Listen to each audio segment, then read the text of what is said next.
শতরূপে সারদা বই থেকে পাঠ। বিষয় শ্রীমা পঞ্চশিখার আলোকে। প্রথম শিখা গিরিশচন্দ্র ঘোষ। পরবর্তী অংশ।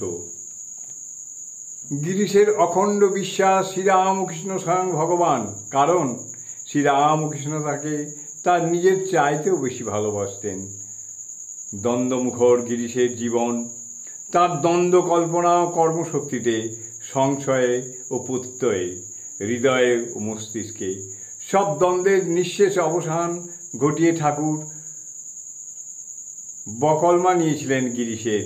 তিনি শ্রীরামকৃষ্ণের তাঁর বকলমা দিয়েছিলেন। গিরিশচন্দ্রই শ্রীরামকৃষ্ণকে তাঁর বকলমা দিয়েছিলেন।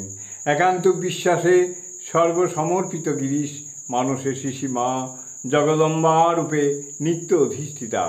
একদিন গিরিশচন্দ্র তার বাড়িতে ছাদে বেড়াচ্ছিলেন।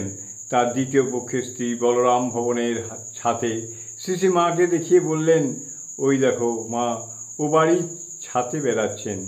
গিরিশ পিছন ফিরে দাঁড়িয়ে বললেন, না না, আমার পাপ নেত্য, এমন করে লুকিয়ে মাকে দেখব না। জয় মা, জয় মা।